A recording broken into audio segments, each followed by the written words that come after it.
So the first point would be the proximity to India, right? Which is at any point of time, you can, abhi decide कि यार रात को you can take a flight out to any city within India, right?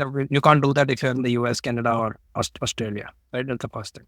Second thing is, it is almost India, so you will not find any difference, right? Because when you move out, when you in your Australia episode or another episode, people are talking about the racism है क्या, इस type का question ही नहीं आएगा UAE के लिए, बस इधर आओगे तो पता चलेगा बस यही इंडिया ही है, देसी देसी दिख रहे हैं, right? It is as India as it gets, and बाकी लोग हैं but है, so you will not feel the difference, आपको मंदिर चाहिए, मंदिर है, जो चाहिए है, right? You have your communities.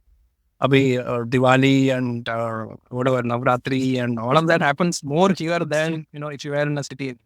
Or welcome to a new episode of Chai Pe Kharcha. Today we've been running Chai Pe Kharcha for about a year, and all of our guests so far have been connections within our network, and either people we've worked with, the people were friends, right? I am very pleased to introduce Ajay today. Ajay reached out to us on through our website and to share his experiences as an NRI, as an entrepreneur. So I'm very excited for this conversation, and I hope all of us gain some insight from this chat too. Okay, Ajay, could you give 3-4 lines of introduction on yourself, and then we'll bounce out that. Sure. Thanks, Sid, for having me on the show. So quick intro to me. So I'm Ajay. I hail from Coimbatore in Tamil Nadu. So I did my schooling there. Then I did my graduation from BITS. Then I did a work stint in Mumbai. Then I moved to UAE, where I had a work stint, and then right now in entrepreneur. So this is a very quick story, but then obviously as we move along the podcast, we will discuss. Absolutely, yes. So let's start with the NRI bit. After when you became an NRI, what led to that decision of trying to go out of India? And give us a timeline also. So you mentioned 7 years after you started working, so give us that reasoning also. Why after 7 years? Why not earlier or later? Surprisingly, I never wanted to be an NRI. Even though I passed out of BITS, where the usual trend is people who do complete engineering from BITS, then usually try to do an MS and then settle abroad, right? And mostly US. So that did not happen because I did a very different kind of a course in BITS. So I did a dual degree which had a master's clubbed with it. So I didn't want to try and do a master's again. So I just thought I will take some amount of work experience and see where it leads. Right. So I moved into a financial services domain in Mumbai.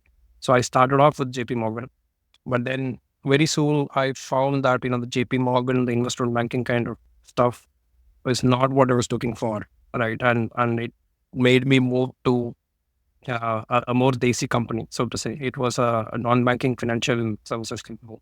Again, in a way tied to Singapore, which is it was owned by Temasek. So it was a fully owned subsidiary of Temasek in India. So it was convoluted in India. So I did my initial about 4-5 years there. And then I moved on to a bank, which was a startup bank in India. So which was smaller than the NBFC. So in the journey, when I talked to, you will figure out each jump that I made was to a smaller entity, than the previous one, right? So somewhere in that NBFC and banking stint, I again thought probably I should do a GMAT or take another MBA outside of India. That thought did come across, but somehow that didn't materialize, right? So then I went with the flow. So I was in the banking institution, setting up the data practice and all of that. And that is when I got an opportunity. Again, this happened completely out of the blue. Did not plan for it, etc. So there was a startup at that point of time that I used to work with, who were expanding out of India. So they were actually setting up something in the Middle East, and I was working very closely with their founders as part of the banking role that I spoke about. And then they offered me saying, "Why don't you come to the Middle East and set the Middle East office and kind of run the show there?" So that was kind of interesting because I never really thought about Dubai because Dubai was never in my scheme of things. So if it was MS, if it was studies, it was always either the US, or the Europe, or Singapore. Even I was considering doing NUS, etc. Right? And so when I was actually planning for that global experience MBA, but then if life takes it, I was like, okay, let's move to Dubai. Let's see what happened. So that's how I actually landed in Dubai. This was 2015. Um, so when I came out Okay. of campus, it was at 2006, 2007 when I landed in Mumbai. So 2007 till 2015, I was largely a Mumbai based person, and then I moved to Dubai. So it's now my 10th year in Dubai, I think. When I say Dubai, it's mostly Abu Dhabi, Dubai. So I live in Abu Dhabi, but I Okay. keep traveling to Dubai because it's like twin cities, like 1 hour, 1.5 hours apart when you drive, really. But and probably I'll talk through that as well during the course because I know Abu Dhabi more than Dubai. Most people think the other Okay. way, but Yeah. I now given a chance, I will never go to Dubai. What happy enough with that. Oh, wow. Okay. But that's how I became an Then, NRI. So it was more unplanned. got it. I was going to go to other questions, but now that you have said the Dubai Abu Dhabi uh, dichotomy, because I have lived there for some time, and I would actually always choose Dubai over Abu Dhabi. Uh, so tell me why? Why Abu Dhabi?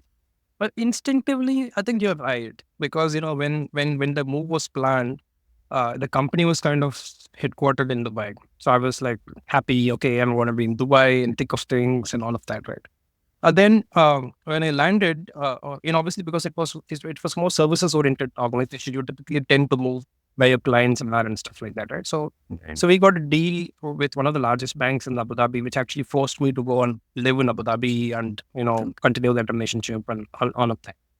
So actually I started living in Abu Dhabi, then I started traveling to Dubai. So that's when I started clearly seeing the difference between a Dubai life versus an Abu Dhabi. So Dubai is more more the jazz, right? It's more the busy city, pubs and bars and all those touristy stuff, right? And Abu Dhabi is the stark opposite of that. And it's more a simple city, no planning. I also like to call it a 10-minute city, right? Just wherever you want to go within Abu Dhabi, you can reach there in 10 minutes, 15 minutes max. All right, there's no traffic. You don't have to look at which route do I take. Which you always keep doing in Dubai, right? Okay, this exit is blocked. Let me take that road. Let me take this road. So so from a pollution perspective, this is a lot better. I feel Abu Dhabi is a lot cleaner. It's a slow city, right? It's well planned, and there are pockets within Abu Dhabi where you have the old city versus you have the newer areas that are coming up. So if you choose to live in one of the newer areas, it's properly well planned. It's comparable to the smart city concept that's there in India, right? It's all with parks and waterfronts and all of Right. that. So it's more like that. So now that I've been here for about 8, 9 years, and even today, pretty much I travel to Dubai 2 days a week, 3 days a week for work and stuff like that. But given a chance, I will continue staying here, even though the property Okay. prices are a little bit on the highest compared to Abu Dhabi. So Abu Dhabi is higher compared to Dubai Right. because the supply is a little bit less in Abu Dhabi. So you just have chosen projects, all projects almost full. It's not like Dubai where, always at any point of time, you'll have 40% of projects that are completed, waiting for people to take over and stuff like that. So there's a very subtle, supply demand that is maintained in Abu Dhabi. And I think that's probably the Abu Dhabi um, government or, they want to keep it like that. Right? So I don't think they want to make it more touristy. So all the tourist attractions are limited to one place, which is called Yas Island. That is where they build out theme parks and stuff like that. So on the rest of the city, there are clear pockets of residential stuff and things like. So I find it nice and calm and quiet, and that's how I like it. That is. That is a unique perspective. And though would you also attribute that to some of your work uh, being in Abu Dhabi? Because if I cannot, I would imagine कि if you had to travel 5 days a week to Dubai, and I have traveled just 2 hours trips, it's can get to be a nightmare. I don't know what you feel about. No, so if it is practical, then I would choose Abu Dhabi. But obviously, if you have to, Okay. if your work location is Dubai and if you have to do 5 days up and down, then obviously it doesn't make sense, right? Uh, Practically for me, even when I was working, and even now when you set up the company, a large part of that is based in Abu Dhabi. That's also right now because most of performed as a year and stuff like that. So given a choice, if it is practical, I would choose Abu Dhabi. But see, tomorrow, I don't know what happens, right? If I get 5 clients there and it demands me to move to Dubai, then I'll figure out maybe quite a place in Dubai to move to. And I will not go to, your JVRs and, those kind of stuff. So I would try to stay away and, choose a place that's more quieter. Got it. Got it. Very interesting. Okay. So you came to Dubai and then to Abu Dhabi with the company for a job. What happened after that? How many years did you, because now you're an entrepreneur, how many years did you do that job and when did you convert on? Yeah. And So, why also? Give us the vibes. I moved in 2015, around mid 2015. And the type of role or the background that I had, since I had come from a financial services background. So this company that I joined, which was a company that was started up in 2010. So it was a 5-year-old company at that point of time. Having set up some kind of a good presence in India, they were trying to expand out. So the idea really was to cater to a set of products and services for the banking clients. And UAE being a small country, we still have about 51 banks, you wouldn't believe. So a lot of regional banks, there are also a lot of global banks because it's also a trade corridor. So we were trying to actually send services, pitch product, implement them, so on and so forth. And because I was the first guy to move there, I was pretty much doing everything, right? Whether it's administrative work, whether it's sales work, whether it's delivery work, pre-sales work, whatever, the typical life cycle of a product services company.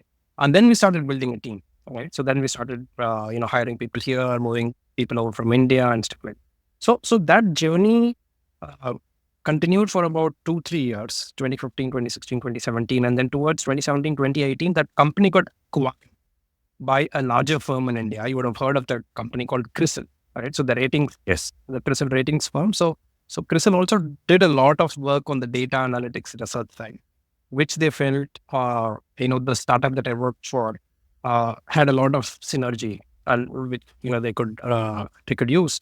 And so 2018 is when the acquisition happened. So CRISIL acquired the startup. So I moved in, rather we moved in as part of, the whole team moved in as part of CRISIL. And then I continued, managing for CRISIL this whole region, which is Middle East. And at some point when I quit, I was managing sales and delivery. And in between, I also had a product role. So where, I used to manage products for their risk products, regulatory products that we did for BFSI domain. So this stint of about 7-8 years actually gave me the energy to do something of my own. Working closely with the founders of the previous company, and looking at how things work in a larger company, right? And the scope that the Middle East offers, right? Because Middle East is usually not looked upon as is a great market, right? You see, people talk about US, people talk about UK, Europe, and then this straight jump to APAC, right?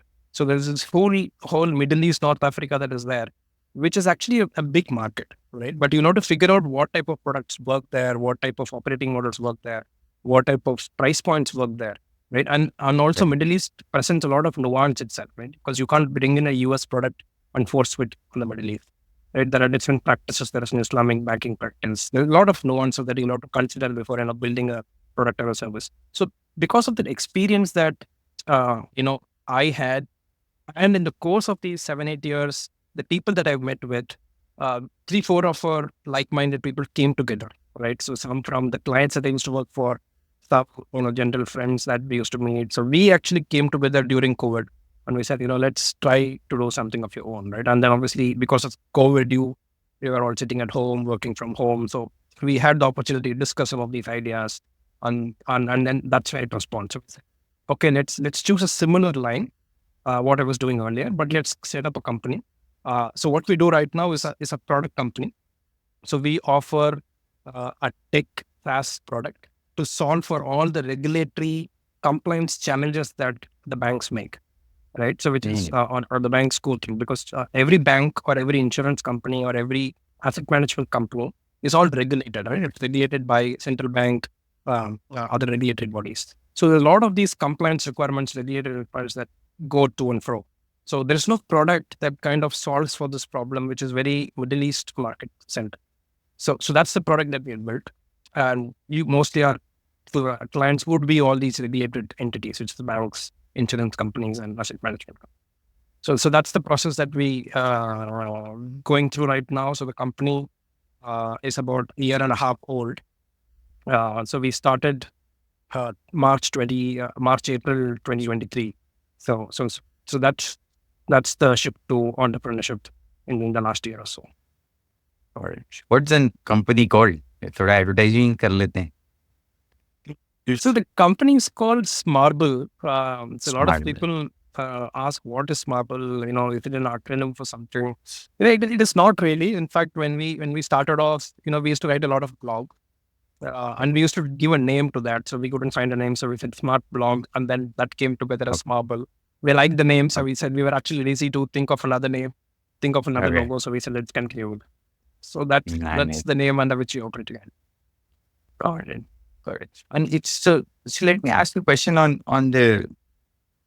how you describe or the value proposition of the company, because you're still I'm assuming you'll have to be an Indian passport holder, and you are with the kind of product, the offering that you have in the company, you'd have to work pretty closely with the regulators in the area. How has that experience been? Because some expat trying to do that, and especially a startup. So maybe a bigger company might be treated differently by the regulators, but a startup trying to do that, how has that experience been where you go to them, try to understand the regulations and fit it in your product, and then I'm assuming you must have got some accreditation from these regulators when you go to the banks. So yeah, tell me about that. No, so that's a very interesting perspective, right? So even when we started off, we felt, this is going to be a huge challenge that we'll have to overcome, right? Which is, because banking is a very risk business, right? So people don't get into business with anybody, right? You'll have to have a background, you'll have to have credentials, as an organization, as a founder, and only then things work. But what I've also seen is, Middle East is slightly different in that sense, right? Which is, people are open to meeting up, listening to your ideas, right? And also Middle East, most people have felt that, there are these fintechs or regtechs or all of these startups who bring a very unique flavor in their offering that will help them propel forward, right? So if you look at a lot of these strategic banks, whether it's regional or global, have a fintech arm, right? And they're constantly looking at doing fintech, regtech, or startup partnerships, basically, right? So they're out there actively scouting, what are the startups that are there, what are they doing, what are our problems, how do these come together? So that whole stage has been very active in the Middle East. Same as with the regulator, right? So the regulators are also opening up to different sandboxes, allowing startups to play around with data, and then in the process they certify them. But usually what central banks don't do is accredit, right? Because that is something that not just in the Middle East, I don't think even outside anybody does, which is, a central bank saying that, okay, this is the company, every bank should work. They don't do that. But what they do is they do certify, saying that, yes, this company has met all the technical capabilities, standards, whatever, to provide a service, right? So that is done if you go through their sandbox process or whatever certification process you come across. But yes, in this space, it is very important that we are in touch with the key regulators as well as the banks, and also keep showcasing talent. A lot of these fintech summits happen, right? So Dubai is very famous for all of these Yeah. events, and where you go on Expat and stuff like that. So we're actively participating in all of that. Um, so we've also, bagged a large global bank last year, where we are right now Yes. implementing the product. It's also live in a certain jurisdiction. But yeah, so Got it. we've reached a 0 to 1 stage. But right now, I think the whole strategy is to move from 1 to 10 or 1 to 100. Okay. I have a bunch of questions around setting up a company in Dubai. Um, Actually, I'll not go in any order. So I have these questions fragmented from all sides. Let me start with hiring. Um, so in Singapore, especially, if you are a foreign company or local company, there is a mandate that you have to hire a X percentage of local, and and the rest can be from outside expats. Is there something similar in Dubai? And if that is the case, how easy or difficult is, in your experience, has been finding talent, especially in the tech space? So I think this is something that I faced even in my previous organization, right? Not necessarily the Right. startup. Right. The startup, we have not hit that because here the rules are slightly different. So here, the locals are called Emirati. You would know them, right? So that's where the name is called Emiratization, which is the process Mm. of hiring Emiratis in an organization, and the need to maintain an X%. I think the X is it keeps moving, while the push for emiratization, there is no defined percentage. It's 2%, 3%, 10%. That is not there. But what is also there is they don't force that on you till the company reaches a particular scale. So Mm. if you're just starting up, if you just have about 2 employees, 3 employees, 4 employees, 5 employees, then probably emiratization will not hit you. In my previous organization, I think we recently, just before I quit, we had the need to, hire an Emirati, because it was just reaching that threshold, or, around that threshold. But it is easy. You can, because, you will have certain councils where you can go post the job description, and then the government makes sure that, it is advertised internally to the circles, and then you can go there, and it's more like a walk-in. Right, you can go do your interviews, and then if you decide yes, if you don't, then you have to give a reason why the person doesn't fit the profile, etc. And then you can choose to, hire a non-emirati also. So, in my opinion, it is not very forced here. But if you look at Got it. Saudi, which is just something that we are exploring right now, because Saudi is also a huge market in the Middle East. So we are trying Right. to set up an office, set up a company. There, Mhm. the process went similar, but it's I think a little bit more stricter. So Saudiization is a little bit more stricter than what it is in UAE. I don't know the specifics of it, but I think even if you're a 2-member company, 3-member company, I think you still need to hire at least one Saudi national, is what I've heard. But we had to explore that.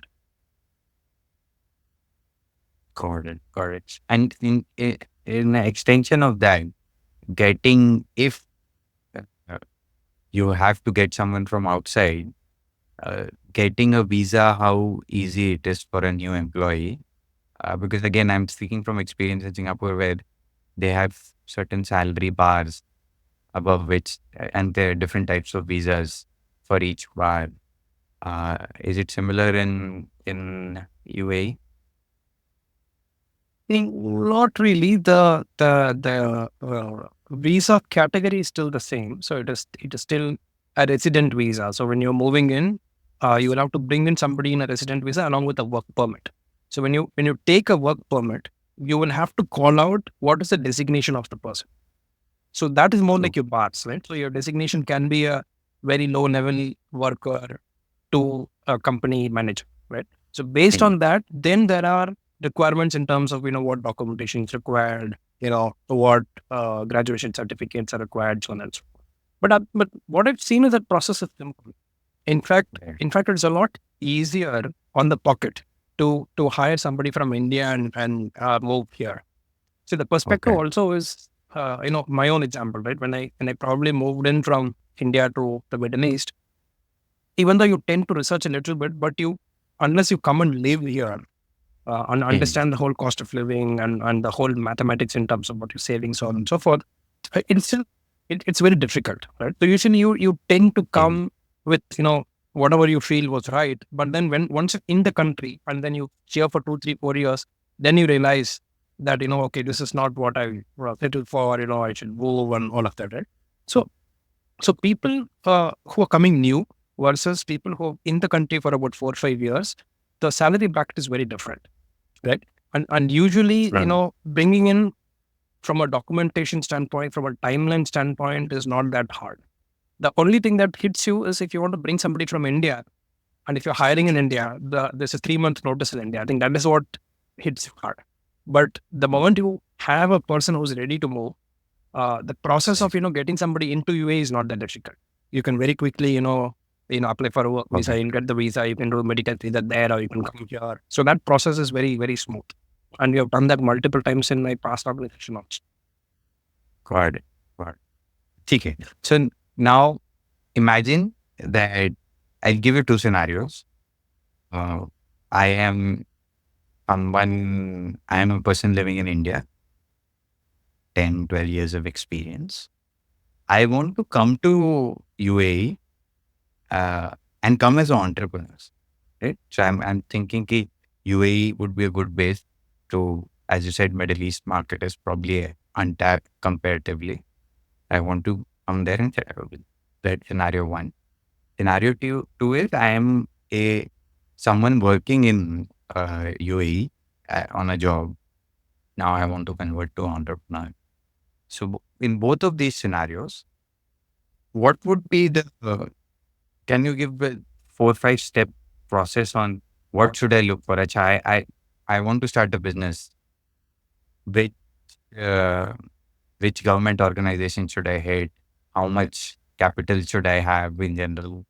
I know it depends on the business, but give average. So, okay, so I'll cover the aspect of setting up a business first, and then come to the two personas and how it probably could be different in each of those, right? And this whole business setup environment itself has tremendously changed over the period of last 10 years. So if I were to compare at 2015, when as part of a previous organization, we had set up a branch office from scratch in 2015 versus, me setting up, my own entity right now in 2013, a lot of things have changed. So earlier, um, uh, so there's this concept of a mainland versus a free zone in UAE, right? So which is free zones is where a lot of your income can be repatriated. Tax anyways did not exist there. It is just corporate tax is just coming about right now. But corporate tax will continue to be the same whether you're a free zone or a mainland entity. So at that point of time, it was more difficult because if you have to set up something in mainland, then you need a sponsor, right? A Right. sponsor is basically an UAE national will have to be a sponsor of the business, not necessarily a shareholder, but it can be a fee-based arrangement that you can have with him. But he is the Okay. person who will come and sign on behalf of your company for every requirement. So anytime Okay. you need to go to, say, Ministry of Labor, or you need to go to work in another department, then that's the person who has a signing authority. Right. So Okay. those things have changed now, right? So you don't need a sponsor anymore. Um, Also, the difference between a mainland and a free zone is fading out. Right? And free zones have become a lot more what do I say, specialized. Which is if you're a finance company, if you're a fintech company, then you have free zones that are focusing on finance. So which means then uh, if you're a finance company and say, for example, you're a trading company, right, then there are a set of different checklists that you'll have in terms of approvals and capital requirement, et cetera, right? So if it's the same free zone that's doing 10 different business activities, then it's obviously more chaotic. It's going to take a lot of time, et cetera. But the moment you have more specialized free zones, With every company that's setting up shop, there is eventually a fintech Similar. kind of a company. So the checklist is simple. That the time taken is more optimized, right? The processes are very clear. So that's how it has evolved over a period of time. So and what we have done, especially because we are also a fintech, tech, and we had two choices, right? One is open something on the mainland, right, or choose a and the free zone. Again, which free zone? Because there are 40 free zones in Dubai. There are about 4 or 5 free zones in Dhabi. The other question was, do you open it in Dubai? Do you open it in Abu Dhabi? There were all of these questions. But we always had an ambition of scaling this beyond the Middle East, right? And going to more mature markets at some point of time, which is say Europe, UK, etc. So when you do that, sometimes people look upon the free zone where you registered and the authenticity of the free zone and how strong are their governance policies of the free zone, etc. So that boiled us down to looking at just two options. One in Dubai, which is called DIFC, right, which you would have heard of, right? And something very similar that is coming up in Abu Dhabi over the last 4-5 years is called ADGM, Abu Dhabi Global Markets. So these are the two things that we looked at because they also gave a lot of waivers for startups in terms of desk space and visa cost and the cost of setting up and renewing itself for the first couple of years and so on. So we had looked at all of that, and given that me and another co-founder of mine are based in Abu Dhabi, we said let's set it up here. So our office is right behind. It's like 1.5 kilometers from where I stay. So that's where ADGM office is. So we picked up a commercial license there. And these days, your shared co-working spaces are very prevalent, right? So you don't have to put in a lot of money. So you can just take desks, and then as you scale up, then you can buy more quotas, you can take more desks. So the environment has become a lot more conducive, right? How expensive is the commercial license? Not really. Starting, we would have spent about $8,000 to $10,000 at best to set up the whole thing. So this is per year fee, right? Yes. Yes. Per year. Yes. But it would also included a lot of the initial setup costs, which would slightly go away in year 2, year 3 renewals. And the good part is it's a central setup that does everything. You don't have to run from one department to other, setting up stuff like that, right? So you just sign up to a free zone, say in this case ADGM, and you give them the requirements. You give them your documentation, all the signs, etc. And then there's a stipulated time, which usually takes about 2 weeks, 3 weeks. Sometimes it spills slightly more than that, but end of the day, you get a commercial license. And then you start, opening bank accounts, the rest of the stuff. Actually, opening a bank account is the most difficult thing, I would say, because it takes a lot of time. I don't know about other countries, but especially if you're opening a corporate or a business banking account with any bank, whether it is a small player, a big player, it takes time. And coming back to your initial question about how different would it be for somebody like me who's been in the country to set up a business versus, coming from outside, right? So I think first thing is the whole decision of, pinpointing where to set up the entity is what requires a lot of research, right? So you will either have to be here to understand, fortunately in our case, we've been here. So from day one, we understand mainland and free zone and which free zone is what and all of that, right? When you're outside, sometimes what is not so good about UAE is it is very difficult to catch hold of the right person who has the right knowledge, right? And even when it comes to as simple as, visa rules or anything else, right? It's not like probably US or the Singapore where everything's written down and you follow that. You don't get a lot of documentation. You don't get a lot of material, right? So that's one thing. It's difficult when you're an outsider. Who do I catch first? And how do I get all the information so that I can, in my mind, be clear? Right? Otherwise, you will be like all over the place, not able to take a decision. So I think that's the biggest difference. But once you've crossed that, then and if you go to a lot of these free zones, you actually don't even have to be here physically. So in our case, we were about 4 co-founders who had set this up. 2 of us were in the UAE. one guy is based in India and there's one guy based in Toronto. So the other Okay. two didn't have to come, right? Even we didn't Wow. have to go physically. But the only requirement was that at least two of the directors of the company should have an Emirates ID, right? Which is the Right. national ID that is here. So which me and the other person had. So it was as simple. We didn't have to go sign anything. It was all, digital signs. It was all, sending for emails. That's it. Got it. And so you have to, so you found the right person who had all of this knowledge, because you said it's not written down. So because of the contacts and asking people around, okay, that can be a big barrier for someone Yeah. Yes. outside of the country. Okay. So this is interesting. We should now move to a more personal level. So, um, if you could, and we've been asking this question in the last few interviews. So I'll take the same analogy. Imagine you have 100 rupees and 100 rupees as income on a monthly basis, and you have to start splitting your expenses from those 100. So how much would you give to housing? How So much I've of actually the drawn 100 out would you? something for this. Well, in fact, Nice. so in fact, what I did was I tried putting down three scenarios, right?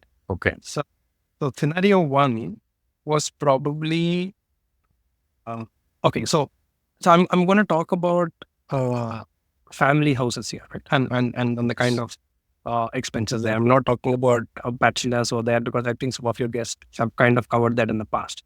So the three scenarios that I would talk about is one, a family of two, single income, right? Obviously two, so no kids, right? Then the second scenario that I'll try and talk about is single income, family of three, right? So husband, wife, one kid. And then third is probably one kid, husband, wife, but both work, Dual income. right? Double income, right? So and the heads, what I thought would kind of be material for the conversation is one, obviously, like you said, housing, correct? Second would be your groceries, maids, that kind of stuff. When third will be your utilities, essentials, right? And fourth is your travel, and fifth is your recreation, right? And then when kids comes in, then you have your kid related stuff, which is probably the sixth head. So if you take the very basic single income, no kids kind of scenario, and I'm talking about somebody who's having a very moderate lifestyle, right? Not somebody on the higher end, and not somebody who's like trying to save every penny, sending back to India or investing in India. Right? So I'm just somewhere in the middle part. So my, even based on my own experience, right? Because I've gone through some of the, in fact, all three stages. So 20 to 22% is what would probably go on housing. Which is any common across the geographies. We've seen Australia and Singapore. Okay. And the good part, at least in the UAE, is that whether you're renting or whether you're on a mortgage, in very few countries, the rent equals EMI. So here, so I've actually taken a mortgage. I did during COVID. But if I had not, and if I had continued being on rent in let's say a 2-bedroom apartment, I would have pretty much be paying the same thing.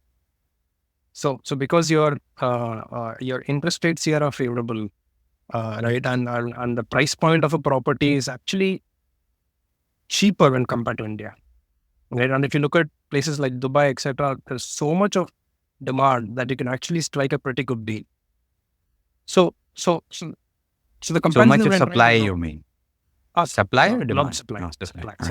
Supply. So whether you're renting or you're paying an EMI for the house, you can pretty much be in the 20 to 25% ballpark, irrespective of the three scenarios that I said, right? Because in the third scenario, what would only go up is you may want to be in a more better locality. Lavish. You may want to be in a cluster of houses so that your kid has a nice area to play and stuff like that. So there it probably hits the 25-26% mark, but by and large it kind of stays between 20 to 25%, right? In all three scenarios. Then groceries, all of that, I think in all scenarios should be equal. It will be close to about 10%.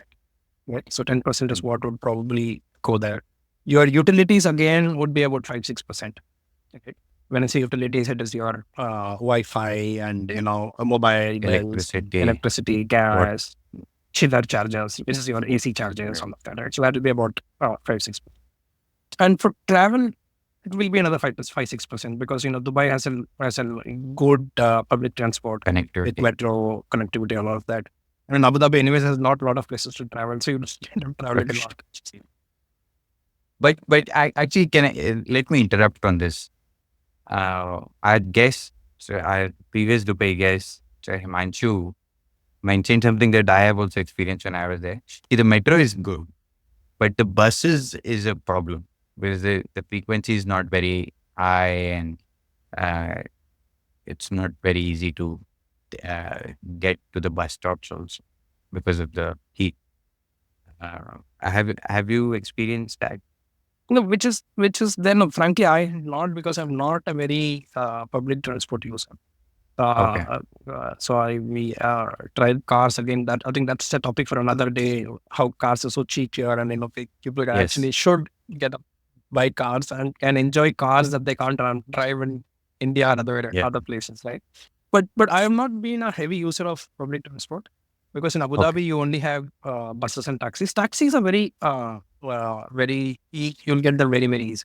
So you have Easily apps and and all of cheap that, right? also. Yeah, cheap Right. ones. So you have your own local cabs, you have Uber, you have Ola, all of that. Right. But for people who don't want to travel by this, then you have bus service. But then obviously bus and metros, you have to, because it's not everywhere, right? So you have to go to that point. So you have to figure out how to go to the point, and then you have to manage your timings and all of that. So that comes in a little bit there. But that is about 5-6%. And Okay. then recreation is where, according to me, at least about 15% goes because here, a lot of people go out or take out pretty often because Okay. you don't have a lot of natural beauty in the country like how you Right. have in other countries, right? So you end up going to malls, you end up going to shopping centers, you end up going to theme parks. So any of these places you go, you have to spend, right? So you eat, you shop, whatever. So essentially about 15-16% kind of goes off in recreation itself, Right. right? Uh, so, uh, so to sum it And up, then uh, helper I'm and yeah, helper services and sorry. yeah. So, helper services, you get a plenty, right? So I think that's a good thing about UAE. I don't know how it is in Singapore. I uh, I saw it firsthand in the US. In fact, 4 months back, we were in the Right. US. My wife's sister stays there. All right. So that's the first time I got to see, because we were there for a month. We were able to closely see the whole, the US culture, खुद ही how it is बर्तन धो रहे हैं, distributed. खुद ही Yeah. So I'm really fortunate. I told them, God, अगर chance भी मिलता है तो मैं नहीं आऊँगा. For vacation, it's a really good place to go around because a lot of places to visit except from the US. But Rela was मैं नहीं आऊँगा. Yeah. I can't see myself getting up 6 o'clock in the morning and working till 8 o'clock in the night. So I think that's a good thing about UAE, right? Doesn't you have some of these first one privileges, so to say, right? Which is you have the good of both, right? You have the amenities, ability to earn, tax nahi hai, all on the good side also, right? And then helpers as well. So for example, you can get a maid, you can get a cook, you can get a nanny, all at a very reasonable cost, right? It's not that, How much would that you're be percentage selling wise? your kidney to, get these guys. अभी see on an average अगर आपको maid चाहिए, for example, just for your cleaning and household cleaning and stuff, you usually get for about, I'd say 5-6 days a week अगर चाहिए आपको. It's about say 1,200 dirhams type of. So $400, so around $400 for the 4 month. For the full month, you will get a maid. So And part round time, about no? the same price. Part time. So Part basically, रोज आएगा for yes. 2 hours. It Correct. cleans, gets the stuff in order, and then घर he पे goes. रहने की जरूरत नहीं क्योंकि Singapore में ये एक बड़ा वो है. हाँ, तो You वो get वो helpers. हाँ, तो I'll come to that also. Right? So one is a typical person who comes, cleans the house and goes away. Right? तो उसके लिए पकड़ो $300-400 per month. Cook also you get at the same price, which is somebody comes, cooks for your breakfast, lunch, whatever, and then grocery. So that also you did the same. And then for your full-time maid, right, which is where you, whether you call it nanny, you call it maid, then you have two types of options, right? I think Singapore, you more do the live-in type, where, they come, they stay with you, where you sponsor the then Visa. you take care of Right. their expenses, etc., etc. So that is also prevalent, right? That's Right. also prevalent here. But if you have a large enough house with a maid room, etc., then people actually look at that also. The other options, you have one of these live-out maids or live-out nannies, which is, you because there are also people who want their own time, right? You don't want to see each other's face, 24/7, 365 days. So there are people who say that, no, I will find my accommodation, I will stay with my friends, whatever. मैं आके 10 hours काम करके जाऊंगा या जाऊंगी or whatever, right? So that's something that you can negotiate. So then they come in, then they look at the baby, then then they cook for the baby, then spend time, वो park लेके जाते हैं या crèche में छोड़ते लेके आते हैं. So all that stuff. Then depending on how big or small your kid is, then that whole services is provided as a nanny service or a maid service. तो वो Okay. थोड़ा सा और costly रहेगा. So that will be at least 3 times रहेगा. So it will be like 3 times your so $1,000, $1,200, $1,300. So total 3,000 कितना हो becomes गया? 3,000 total. खाना, so, सफाई. no. So, since if you only keep a maid, and maid usually she does all of this, right? Right. Until, Okay. for example, if your maid is of a different nationality and you're an Indian, Right. you're Indian cooking and she can't do, and then you'll have to take multiple of these services. So multiple of the Yeah. services लेके जाओगे तो add होते जाएगा. But if you're say taking a maid full time, pretty much she does all three things, right? Which is, for example, cooking, cleaning, and taking care of the kid. Then you spend close to about 3,000 dirhams, 3,200 dirhams per month. Okay. Dirhams. Which is percentage wise कितना पकड़ सकते हैं उसको? तो वो भी आपको आएगा एटलीस्ट एक 7-8% तो आएगा. 7-8%. Well, ठीक if है. you're taking that plus, say somebody to do more specialized cooking and stuff like that, then you know to add on. Got it. So essentially, what I'm seeing again on an average level is if you are a single income a family without kids, usually you can save up to about 40-45%. ये सब मिला हम लोग 60% हो गया हो. 40%. So 40-45% is something that you can see. If you have a kid, right, and single income, then the ability to save slightly obviously goes down because of kid expenses, etc. Nanny to tabhi chahiye when you have a kid. Some people do a crèche plus nanny, then it shoots up. So based on that, right? So, but 7-8% you will have to let go from a savings perspective, right? So if you have a kid, then that 40% maybe comes down to 33% ability to save. But actually, it starts getting better when you move into a double income scenario, right? So if both you and your spouse are working, then obviously you can maximize on a lot of things. Even though you will probably stay in a bigger house, you'll have a maid room, you'll have a nanny living in with you, and the expenses go up. But essentially, you will reach a stage where I've seen people saving at least up to 60-65% of the family income.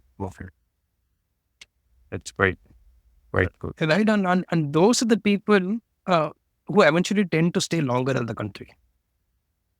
Yes. Right? Because of 30-40% pay atkoge, then always you'll keep doing that math. India may be more closer to family and this and that, and obviously in terms of benefits you can't compare it. Right? While UAE is closer to India from a benefit standpoint, but you can't compare, right, in terms of closeness with family. But when you move into the double income, single kid, comfortable lifestyle, and you're saving money, that is when you say, okay, boss, abhi main UAE nahi chud raha hu. Till the time probably a tax comes in and hits you hard. I don't know, come on, but whenever that happens, it's a question we have to reevaluate. But till that time, I think it's a good urge. Good urge. In fact, I think we should call it out explicitly because tax के हल्के से fleeting way में बताया था. All of our similar discussions in previous episodes has a big tax factor.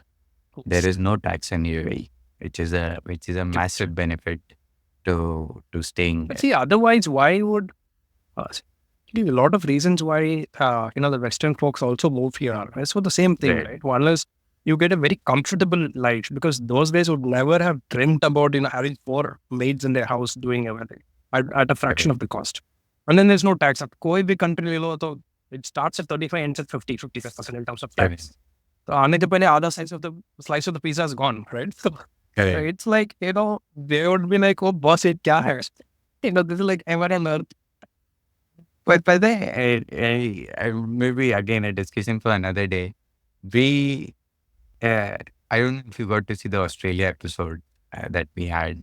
We had a couple talking about 50% tax around us, and they had a very different perspective because a lot of tax they can see being utilized in I heard about this. utilities.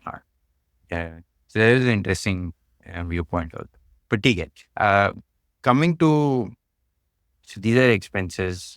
Actually, you're uh, segregated it much better than I would have asked. Let's go to investments, right? So, actually, I have before investment. Let me ask on the real estate piece, because this is something. Again, this is from memory. And there was a time when in the mainland, it was not possible for an expat to buy a house, which seems to have changed. So, in terms of buying a house in UAE, where do you, how do you, and you bought it, as I understand, how did you justify that decision? Because real estate anywhere, not just in UAE, buying, not buying is a thing. But being an expat and buying a house is an interesting piece. And again, you've touched it slightly where you said the EMI and the rent are similar. पर हाँ, उसके बारे में थोड़ा सा और बताइए. Sure. So this happened somewhere during COVID, like I said, 2020, 2021. Even उस time पे we were not planning to buy something here, right? उस time पे we were deciding to buy something in India in a scenario कि बस अगर जाना पड़ा 3-4 साल बाद, कुछ होना चाहिए. हाँ. then वहाँ पे होना चाहिए. And we were doing research there कि पुणे में लेना है, मुंबई में लेना है, what do we know about place? But what's fortunate, what happened was, if you look at the whole property price index in the UAE, Right.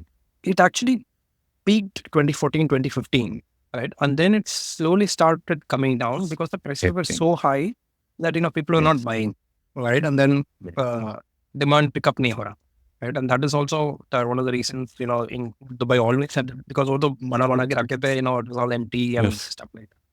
That started coming down, but it actually hit the lowest point during COVID. Right? During 2020, in fact, two things. One is the property prices slashed to such a level that, people suddenly thought, boss, this is reachable for me. खरीद ही लेते हैं. Kharid sakte ho, right? And the second good thing that happened was your bank rates also, right? The home loan rates, right? And then third cheese kya hota hai, people had a lot of time during COVID to think about all. Right? Abhi you start, abhi SNA you're going to office, you are sitting at home, abhi kya kare, right? You're thinking about investment, you're thinking about this, that, and all that. So, and then fourth thing that happened is, at least UAE, I don't know about other countries, is they slashed a lot of these government fees. In fact, I was a bit late in that, because jab main liya tha, us time pe they reinstated the fees. But whatever the 2%, 3% fees that the government had, which is equivalent to that stamp duty aspect that used to happen in India, so they slashed even that. Which is, तुमने घर देख लिया and you found a seller, then you just come register, the house is yours. You don't have to do anything to the government. ऐसा भी चल रहा था for a 8-9 month period because of the slump, because they were not seeing transactions happening and stuff. Right. So इस time पे we moved the thought saying कि वो सब India को hold करते हैं, इधर खरीदते हैं. Correct. So and the different math that went into this is obviously all of this, which is prices came down, interest rates came down. Government reduced or waived off a lot of these things. Because those time we were in the country for about 5 years then. So I got married just before COVID, 2019. Right. Okay. So suddenly it became a double income family, and then cash flows merged.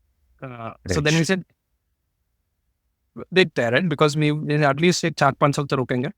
And we always knew the math that, if we take a loan, and यहाँ पे it's like 20% you have to do a down payment at least, and then open जितना भी Right. करना कर सकते हो, and then everything else you can take a back loan is cheaper, or you can get a 10-year, 15-year, 20-year, 20 तक rate schedule for the home loan.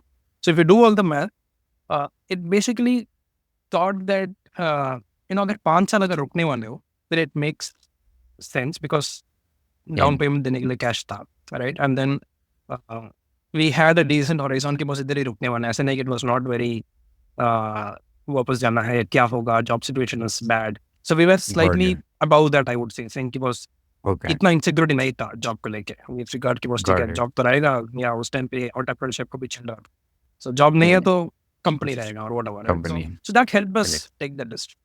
And it turned out to be a good decision because right now the property has increased 4 years. So price again is up. Interest rates have gone up. Right? But still people are buying. People are buying now for another reason. I mean, last 4-5 years, another good thing that has happened is UAE has gotten this golden visa concept. Right? पहले कैसा था? People always live 2 years, right? आज employer ने मेरे को visa दिया. Well, if I have my nokri after 2 years, then he will extend. Otherwise, I don't go back. Right? So it was very cut thought process. And Middle East is known to be a very insecure place for a lot of people. A lot of hiring, sharing, chalta rehta hai, right? So people don't think long. People jo idhar aate hain, if you look at draw on average, you'll find 4 years, 6 years, and then they go off.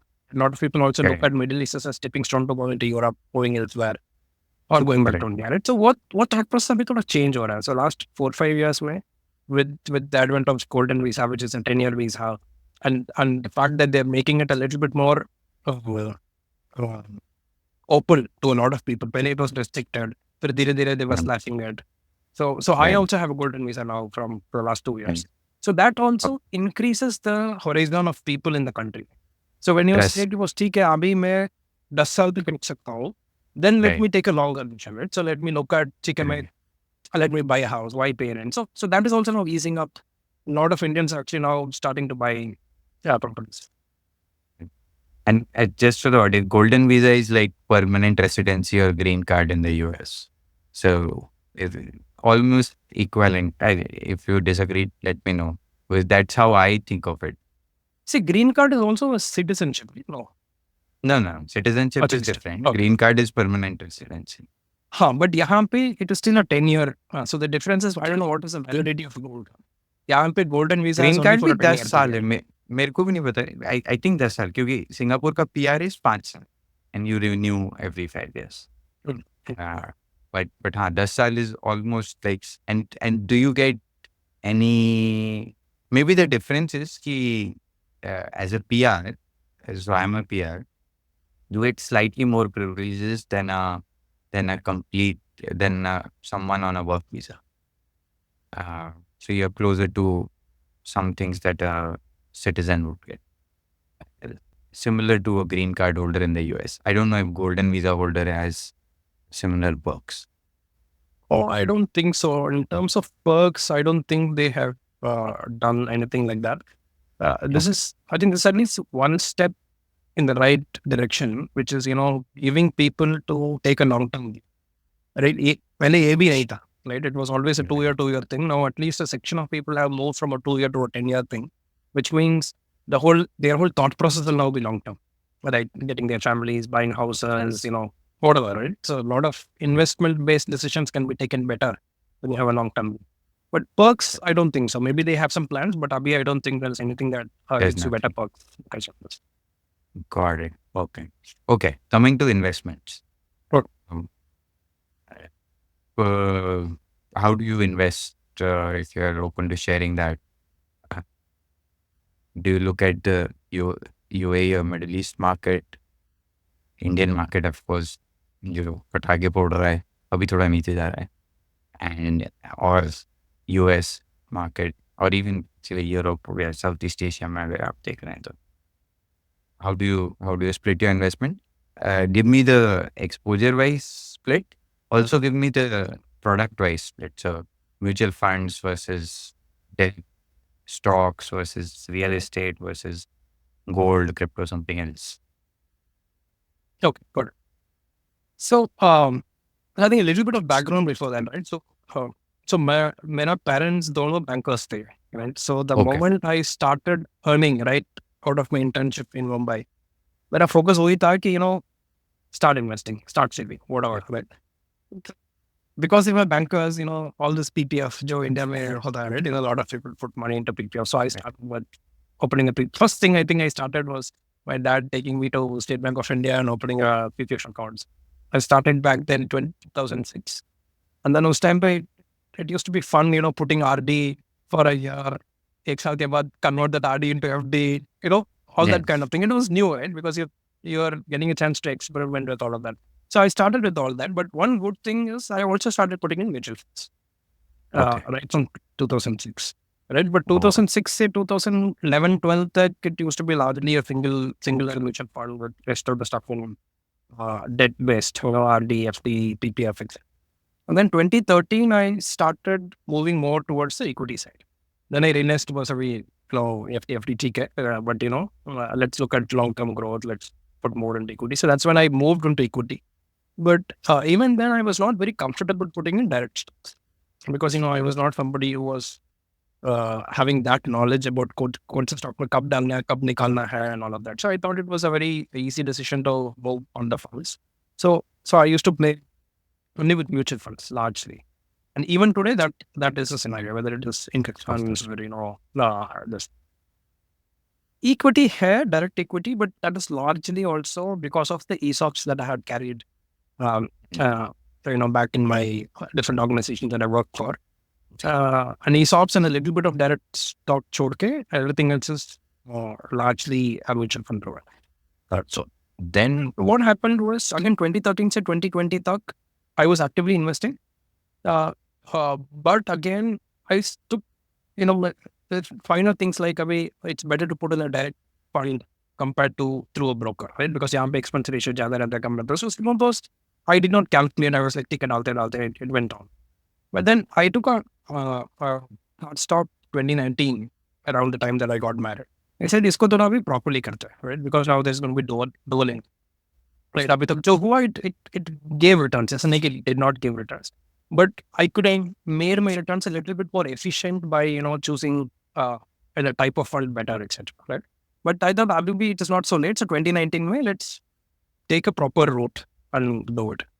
The first thing that I did was I reached out to a friend of mine who used to be my colleague in my banking days, but then because of his interest in investment advice and all of that, he had started a company. So he's a SEBI registered, RI, whatever I call it. So he runs the company. And I know him very closely. So I reached out to him. Again, COVID gave me the time to do this. So I reached out to him saying, was abhi AFF hua hai, but obviously I want to do things more structured going forward. And then we kind of started doing a family planning, which is, me and my wife. And we said, these are our current assets.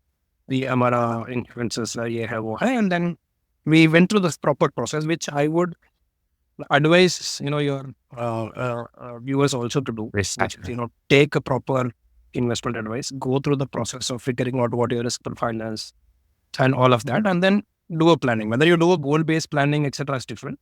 But at least a one-time going through this experience opens a lot of stuff in terms of kya galat kar rahe ho, kya karna chahiye, etc. And then it is your call, aapko kya karna, because your investor is not going to catch your hand and make you invest. He's just going to draw out a timeline and give you different scenarios in terms of how it's going to. So that I did with him in 2020. And then since then, no turning back, we've been constantly working.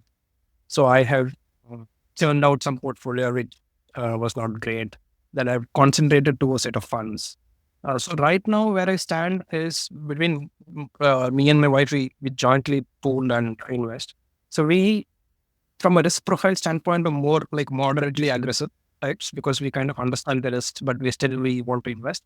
So roughly, up dekhoge, so it's a 70% equity in our portfolio and 28% debt to 3% gold kind of a thing. I'm not bringing real estate because I don't want to mix real estate with this. Real estate to alag hi hai. I'll come. And that's not as an investment, right? That's only for staying. You have not had other real estate assets outside of the house that you stay. India, I invest kiya hai in a property which is coming up, but that is not seen light of day yet. So we're not counting that. Oh, इस पे तो रह ही रहे हैं, तो I'm just treating EMI जाओ या rent जाओ, it's like that. So it's more operation. So that's why I Okay. keep real estate out. So 70% equity, उसमें आप देखोगे तो roughly about 30% is direct stocks. And 30% direct stocks भी इसलिए है because a large chunk of that is ESOPs. And those are Yeah. vested over a period of time and it's ready for me to sell. But I'm holding on because some of these are good stocks which you don't want to let go Yeah. in. And बाकी अब देखोगे तो another 20, 25 type of percent will all be about all mutual funds, mid Yeah. cap, large cap and index funds. Right? But ये सब अभी India में है. Okay, but सब starting इंडिया में बुक है. सब इंडिया में है, right? But क्यों starting ऐसा? this year, no, that is because of very traditionally I've not, Familiarity. yeah. So इस साल से ही what I've started doing is, there are a lot of IPOs that are coming up in ways, so putting money on the IPO, right? Yeah. And I'm looking at, doing ETFs, US ETFs, right? Okay. अभी US जाने के बाद, some exposure to US, and then probably thoughts कि बस ठीक है, daughter will study there someday and stuff like that. So let's build something in the US. Right. But so Right. I've been studying the US ETF markets, and more importantly, ETFs to stay, but the point is the tax. Right. So Yeah. if you're a non-resident, now what are the type of taxes that hit you? Right. And Right. all of that, right? So there is inheritance tax, estate tax, I think both could share, right? So I'm in the process of actually studying that. But I actually want to start investing in the ETFs probably for the goals linked to my daughter. Because my daughter is like, she would turn two in a couple of months. So it at least gives her another 16, 18-year Runway. window, right, for, college or graduation or whatever, right, or getting into college. I'm trying to Right. invest there to build that fund over a long time. At least it will Got it. be, inflation or whatever will be kind of taken care of. And if it can be consumed within the US at that point of time, that is what I'm trying to look at. कि उस time पे क्या tax होगा, within the US, because if she is there, and stuff like that. So that's what I'm studying. And then based on that, I know to decide that we're doing directly invest in the US ETFs or go via an Irish vehicle or a Yeah. Luxembourg vehicle. I think this was the conversation I was having with Ritesh also. Mm. And after listening to your podcast, he was क्या करना चाहिए when I was. Yeah, this is an interesting one, and maybe at the risk of sounding naive, I'll ask a question. So you mentioned that the US investment is mainly for your daughter's education if she chooses to study in the US, and you are investing in ETFs, or you would invest in ETFs or stocks there with the point of view कि उधर वो जाएगी पढ़ने, तो वही पैसा आप तब बेच दोगे वो एसेट और उसको ट्यूशन फी के लिए दे दोगे. Is that how you're thinking about it? It's very interesting here, but I don't know. If I'm thinking about it, yeah, I'm not able to make sense of it. क्योंकि why is it just at the risk of to prevent the risk of currency conversion at that time? Because if let's say US के ETF will give you 5-7% return, और India में mutual fund आपको 15% दे रहा है year on year, even with currency conversion, you can still convert those rupees into US dollars and No, you can do do that. it You for can do that. See, efficiently. yeah. So I was just thinking about it in two ways. I can be naive also, right? So one is obviously diversification. That because अभी तक जो भी किया है, it is all India based, right? So one from a diversification point also. And second is because, any investment that I'm doing is not to fund any of my short-term, medium-term goals, right? And US equities also will Right. take time, right? Doesn't that the profile of the return Correct. will go up only if you give you that time. And I was just trying to make sense out of it. ठीक है भाई, 16 years के बाद use होने वाला है, then look at it. वही रहने दो. Correct. ऐसा कुछ मैथ नहीं है. And even if I have to do a money bringing to UAE and sending it back because the UAE currency is fixed to the dollar. So it's a fixed rate. It doesn't fluctuate, right? At least now. It's 3.673 or 3.6725 is what it is paying. It doesn't make any way sense to bring it to India and then take it back, right? So maybe I bring it here and then I push it back, or I know to figure out how to consume it in the US itself.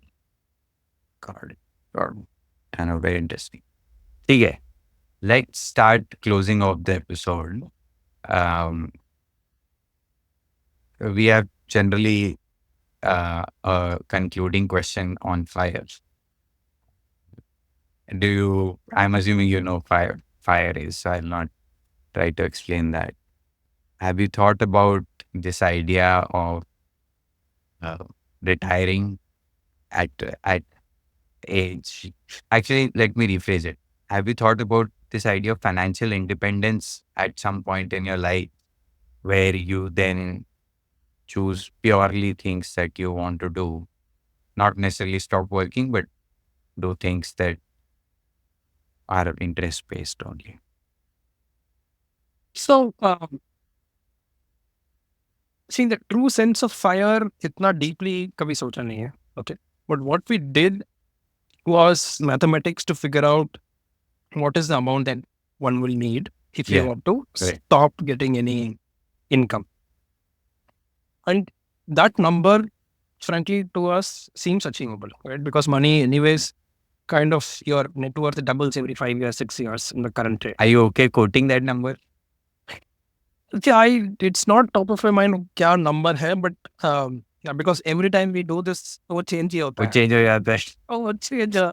Oh, Every 2 years the number change हो जाता है because of your expense ratio goes. correct. But the point is, see, frankly, I'm happy what I'm doing, and I Okay. don't see myself not doing something professional, right? Right. Whether it's my this company, another company, something else, I'm kind of a workaholic, so I continue to, Correct. only visually see that as, what I'm going to do. But I think my Okay. wife has plans to quit at some point, which is fine, right? Because obviously she wants to do what she wants to do. And then from a finance perspective, I think we are well off. So I don't think fire को उस perspective से देखा है, right? But we understand what it is and we have planned for it. But there is no cutoff that I have saying कि बस अभी next 4 साल में I will reach that number and उसके बाद I will suddenly change what I'm doing in life. So I think that is not good. Right. And this is a very interesting perspective because we've got so many answers on fire. Where some people have told us fire actually मैं age के हिसाब से देख रहा हूँ, irrespective of money, ये इस चक्कर से कहूँ. Some people have said fire maybe is not having a lump sum at one age, but having a side income, a passive income with some instruments that are coming through, and then that allows you. And then this answer that you have given, which is another flavor to it, where you're saying कि मैं जो अभी कर रहा हूँ वो is fine. For you personally, I wouldn't do anything else. So irrespective of the amount I get to, I will continue. Okay, this is really good stuff. Okay, last question. If you had to sell UAE to someone living in India who's looking to go out of the country on to pursue their mostly financial goals, if you had to give 3 points on that, 3 top points, what would those be?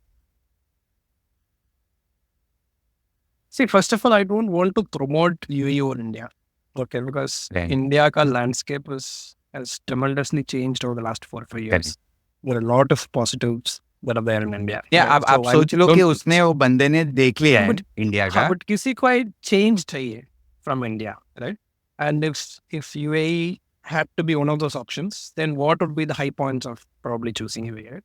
So the first point would be the proximity to India, right? Which is at any point of time So you good can. one. अभी decide किया रात को you can take a flight out to any city within India, Yeah. right? You can't do that if you're in the US, Canada, or Australia, right? That's the first thing. Second thing is, it is almost India, so you will not find any difference, right? Because when you Right. move out, when you in your Australia episode or in the other episode, people are talking about the racism है क्या, इस type का question ही नहीं आएगा UAE के लिए. Right. Because इधर आओगे तो पता चलेगा बस यही इंडिया ही है. देसी दिख रहे हैं. Right? It is as India as it gets, and बाकी लोग हैं but है. Right. So you will not feel the difference. आपको मंदिर चाहिए, मंदिर है, जो चाहिए है, right? You have your communities. Abhi Diwali and whatever Navratri and all of that happens more here than if you are in a city. Or so culturally, itna kuch Very farak nahi. close. And third is it depends on where you are in India, but for most cities in India, the life here in UAE, you will find it slightly more enriching and better. Right? Right. Because thoda sa things are neat, thoda calm air. You will get a sense of being abroad while getting the goodness of India.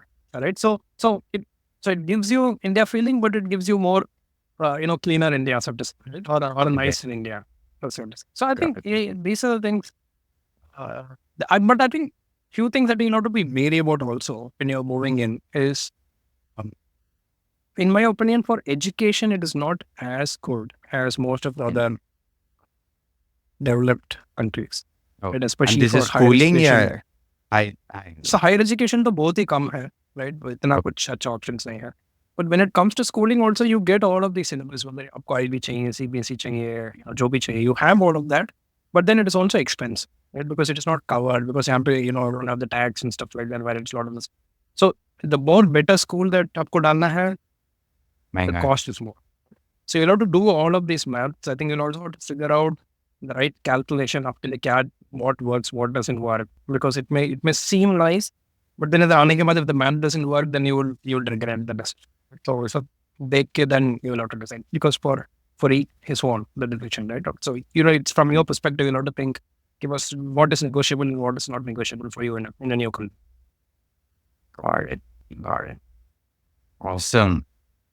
बढ़िया sir, this discussion has been very enlightening for me and hopefully for our viewers too. Thank you Thanks, for Sid. taking out so much time of your day on this on a weekday.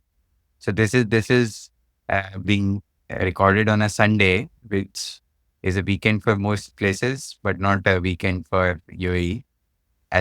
मैं I hope actually change हो it's गया. नहीं ऐसा नहीं है. Okay, बताओ फिर. So I think most parts of Middle East they still continue to work Sunday to Thursday, right? Friday, Saturday, or weekends.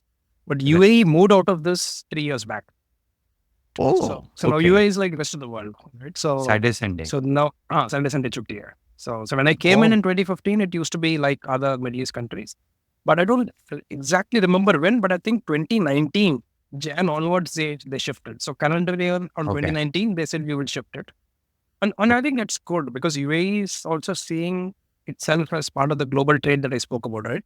अगर आप either Friday, Saturday छुट्टी है, सब Use one सब day. जगह पे market Sunday छुट्टी है, so 3 days you're losing out on normal stuff, right? So I Yeah. think they've made that decision to change it. That's a good decision. ठीक है sir. Thank you again, and thank you to our viewers. Stay tuned for the next episode of Chai Pe Kharcha. Thank you, sir. See you. Bye. See you, sir.